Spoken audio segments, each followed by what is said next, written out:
Hello students.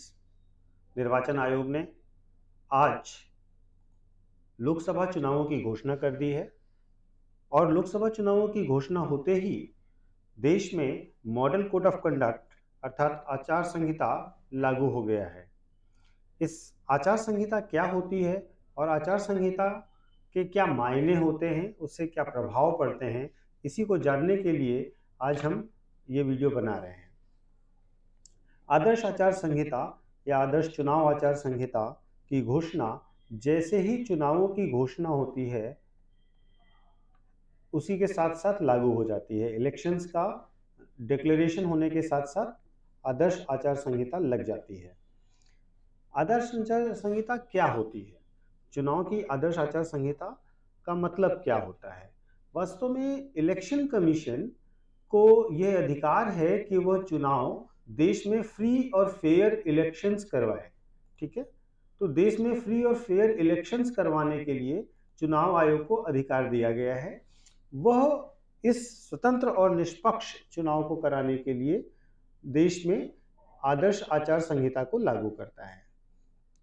विधानसभा और लोकसभा के चुनावों में यह आदर्श आचार संहिता लागू होती है और यह आदर्श आचार संहिता सरकार, नेता और राजनीतिक दलों की जिम्मेदारी होती है कि वह इसे फॉलो करें। आदर्श आचार संहिता की घोषणा या वो लागू कब होगी? यह जैसे ही चुनाव आयोग निर्वाचन की तिथियों की घोषणा करेगा, उस घोषणा के साथ ही साथ यह लागू हो जाएगी, पहली चीज। दूसरी बात, जितना भी चुनाव कार्यक्रम का ऐलान हुआ है वह चुनाव कार्यक्रम निर्वाचन आयोग की देखरेख में होगा और वह यह सुनिश्चित करेगा कि आदर्श आचार संहिता का पालन सभी दल करते रहें। आदर्श आचार संहिता का जो ड्यूरेशन है, जो अवधि है, वह जैसे ही डेट्स की घोषणा होगी चुनाव की, वो लागू हो जाएगी और जब तक वोट की गिनती खत्म नहीं हो जाएगी तब तक लागू रहेगी। यानी कि वोट की गिनती होने तक आदर्श आचार संहिता लागू रहेगी। तो ये तिथियां जो घोषणा करेगा वहां से चलता रहेगा। अब आदर्श आचार संहिता में क्या क्या चीजें होती हैं, क्या क्या नियम होते हैं, ये भी समझ लीजिए। चुनाव आदर्श आचार संहिता लागू होते ही कई सारे नियम लागू हो जाते हैं। ये नियम जो हैं वो सब पर लागू होंगे, चाहे वो पॉलिटिकल पार्टी हो, चाहे वो गवर्नमेंट हो, चाहे वो कोई पॉलिटिकल लीडर हो। ना तो वो पब्लिक फंड का इस्तेमाल कर सकता है अपने चुनाव के लिए, अपने प्रचार के लिए, अपने फायदे के लिए, ना ही वो सरकार की किसी दी गई सुविधा का निजी प्रयोग कर सकता है, सरकारी कार्यों के लिए प्रयोग कर सकता है। ठीक है, किसी भी प्रकार की सरकार नई घोषणाएं नहीं करेगी, नए लोकार्पण नहीं करेगी, नए शिलान्यास नहीं करेगी। ये सब चीजें जो है चुनाव आदर्श आचार संहिता के अंतर्गत चलती रहेंगी। सभी राजनीतिक दल, चाहे वो नेता हो, प्रत्याशी हो या उनके समर्थक हो, रैली निकालेंगे तो उनको पहले पुलिस से अनुमति लेनी होगी और चुनावी रैली में धर्म या जाति के नाम पर वोट नहीं मांगेंगे। जब भी आचार संहिता लागू हो जाएगी तो चुनाव से जुड़े हुए जितने भी अधिकारी और ऑफिसर्स हैं, उनका वो सारे के सारे चुनाव आयोग के अंतर्गत चले जाते हैं। किसी भी अधिकारी का ना तो ट्रांसफर किया जा सकता है, ना पोस्टिंग किया जा सकता है सरकार के द्वारा। सभी को चुनाव आयोग के निर्देशों के अनुरूप ही चलना होगा। सरकार उनका ट्रांसफर पोस्टिंग नहीं कर सकती। यदि कभी ऐसी जरूरत आती है कि उन्हें ट्रांसफर पोस्टिंग करनी पड़ रही है तो पहले इलेक्शन कमीशन से पूछना पड़ेगा। अब जुलूस और जनसभा जो होती है उसके लिए क्या टाइम लिमिट होती है? तो पहला नियम यह है कि जो भी जनसभाएं हैं वो सुबह 6 बजे से लेकर के रात के 10 बजे के बीच में होंगे, उसके बाद में नहीं होंगे। मतदान के समापन के लिए निर्धारित समय समाप्त होने के, यानी कि मान लीजिए शाम को 5 बजे तक वोटिंग होनी है, तो उसके 48 घंटे पहले से ना तो कोई जनसभा होगी, ना ही कोई जुलूस निकाला जाएगा। तो जो भी वोटिंग खत्म होने का टाइम है उसके 48 घंटे पहले से पूरी तरीके से प्रतिबंधित होंगी जनसभाएं और रैली।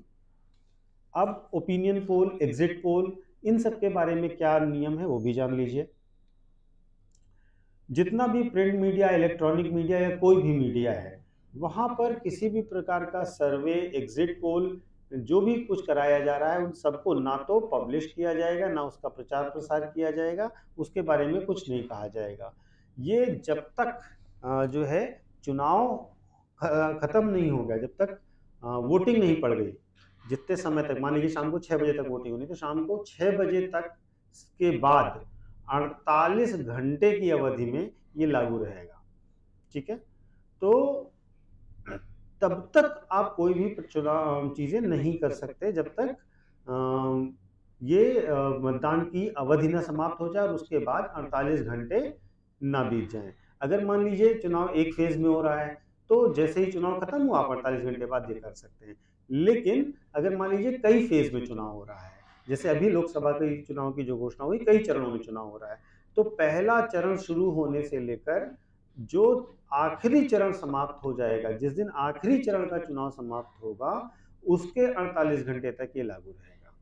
ठीक है, ये नियम एग्जिट पोल, ओपिनियन पोल, इन सब के लिए है।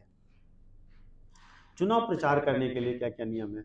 चुनाव प्रचार के लिए बहुत सारे नियम बनाए गए हैं, जैसे कि चुनाव आयोग जो है वो कहता है कि किसी भी जो पॉलिटिकल पार्टी है या कैंडिडेट है वो ऐसी गतिविधि में नहीं शामिल होगा जिससे धार्मिक या भाषाई या जातियों समुदायों के बीच में मतभेद हो या घृणा या तनाव उत्पन्न होता हो।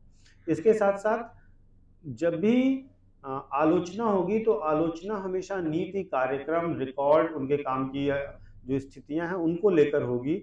उनकी निजी जिंदगी के को लेकर आलोचना नहीं की जानी चाहिए। ठीक है, तो जो भी आपके निजी पहलू हैं उन पर कोई भी टिप्पणी नहीं होगी। अगर वो किसी सार्वजनिक मामले से जुड़े हुए हैं तो जरूर किया जाएगा। और ये दूसरा नियम है। तीसरा, जाति और संप्रदायों के भावनाओं के आधार पर कोई अपील नहीं की जाएगी। पूजा स्थलों को चुनाव मंच के तौर पर कोई भी प्रयोग नहीं किया जाएगा। सभी प्रत्याशी और दल ऐसी गतिविधियां नहीं करेंगे जो भ्रष्ट हो या अपराध हो, जैसे कि रिश्वत देना मतदाताओं को, जैसे डराना, धमकाना या फर्जी वोटिंग करवाना। ठीक है, तो ये सारी चीजें करने का अधिकार न दलों को है न प्रत्याशियों को है। और इसके साथ साथ ये जरूरी है कि हर व्यक्ति के अधिकार का सम्मान किया जाए। अगर आप किसी को पसंद नहीं भी कर रहे हैं तो भी आप उसके घर के सामने धरना प्रदर्शन या ऐसी स्थितियां नहीं क्रिएट करेंगे कि वो अपने मत को व्यक्त ना कर सके। तो ये सारी नियम हैं जो आदर्श आचार संहिता के साथ लागू होते हैं। अब इसमें एक इम्पॉर्टेंट बात क्या है कि आदर्श आचार संहिता, जो चुनाव आचार संहिता है, वो संहिता बनी कैसे? तो वास्तव में जो चुनाव की आदर्श आचार संहिता है वो बनाई गई चुनाव आयोग के द्वारा with consent of all political parties. जितनी राजनीतिक दल हैं उन लोगों की कंसेंट से ये मॉडल कोड ऑफ कंडक्ट बनाया किसने? इलेक्शन कमीशन ने। ठीक है, और ये इलेक्शन कमीशन ही इस मॉडल कोड ऑफ कंडक्ट को लागू करवाने के लिए उत्तरदायी संस्था है, आधिकारिक संस्था है। तो ये वो चीज़ थी जो अभी आपके समय तुरंत न्यूज़ में आई है और आप इसके बारे में जानें, इस चीज़ को समझें, क्योंकि ये आपके एग्जाम्स के लिए भी बहुत महत्वपूर्ण है। Thank you.